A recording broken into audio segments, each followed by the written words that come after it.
ಎಲ್ಲರಿಗೂ ನನ್ನ ನಮಸ್ಕಾರ. ನಮ್ಮ ಮಾಧ್ಯಮದವರಿಗೆ, ಪ್ರಿಂಟ್ ಮೀಡಿಯಾದವ್ರಿಗೆ, ಎಲ್ಲರೂ ನಮ್ಮ ಸ್ನೇಹಿತರು, ನನ್ನ ಜೊತೆ ಚಿಕ್ಕ ವಯಸ್ಸಿಂದ ನೋಡ್ತಾ ಇದ್ದೀನಿ ನಾನು ಈ ಬೀದರ್ಗಲ್ಲಿ. ನೀವೆಲ್ಲ ನನ್ನ ಮುಂದೆನೇ ಬಂದಿದ್ದೀರಿ, ನಾನು ಬಂದಿದ್ದೀನಿ ನಿಮ್ಮ ಮುಂದೆನೇ. ಅದಕ್ಕೋಸ್ಕರ ನಾವು ಬೀದರ್ ಈ ಭಾಗಕ್ಕೆ ನಾವು ಎಂದೆಂದಿಗೂ ಸಾಯೋ ತನಕ ನಮ್ಮ ಕೊನೆ ಉಸಿರುವರೆಗೂ ನಾವು ಮರೆಯೋಕ್ಕಾಗಲ್ಲ. ತಮ್ಮಲ್ಲಿ ಏನು ವಿನಂತಿ ಅಂದರೆ, ನಮ್ಮ ಜೈದ್ ಖಾನ್ ಅವರು ಕನ್ನಡ ಮೂವಿ ಹಿಡಿದಿದ್ದಾರೆ, ಕನ್ನಡಕ್ಕೆ ಪ್ರಮೋಷನ್ ಮಾಡೋಕ್ಕೆ. ಜೈದ್ ಖಾನ್ ಅಲ್ಲ, ಮಗ ಅನ್ಬೇಕು. ಅರೆ ನಮ್ಮ ಅವ್ರ ತಂದೆ ನಮ್ಮ ಸ್ನೇಹಿತರು, ಹಾಗೆ ನಮ್ಮ ಮಗ ಅವರು ಆಗಬೇಕು. ಚಿಕ್ಕ ವಯಸ್ಸಿಂದ ನೋಡ್ತಾ ಇದ್ದೀನಿ.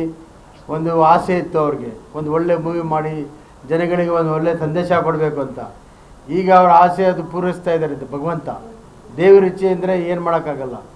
ಈ ಕರೆಕ್ಟ್ ಟೈಮ್ಗೆ ಬಂದಿದ್ದಾರೆ ಕ್ರಿಸ್ಮಸ್ ಹಬ್ಬಕ್ಕೆ. ಅವರು ಆಶೀರ್ವಾದ ಸಿಗಲಿ, ಎಲ್ಲ ಸರ್ವ ಧರ್ಮ ಜನಗಳು ಆಶೀರ್ವಾದ ಸಿಗಲಿ ಅಂತ ಬಂದಿದ್ದಾರೆ ಅವರು. ತಾವು ಎಲ್ಲ ಈ ಭಾಗದವರು ಈ ಮೂವಿ ನೋಡಿ ತಾವು ಆಶೀರ್ವಾದ ಮಾಡಬೇಕು. ನಮ್ಮ ಜೈದ್ ಖಾನ್ ಅವರು ತಿರ್ಗಾ ಪದೇ ಪದೇ ಬೀದರ್ಗೆ ಬರಬೇಕಂತ ನಾನು ಬಯಸ್ಕೊಂಡು ಅವ್ರಿಗೆ ವಿನಂತಿ ಮಾಡ್ತೀನಿ. ಎಲ್ಲರಿಗೂ ನಮಸ್ಕಾರ. ಜೈ ಹಿಂದ್, ಜೈ ಕರ್ನಾಟಕ.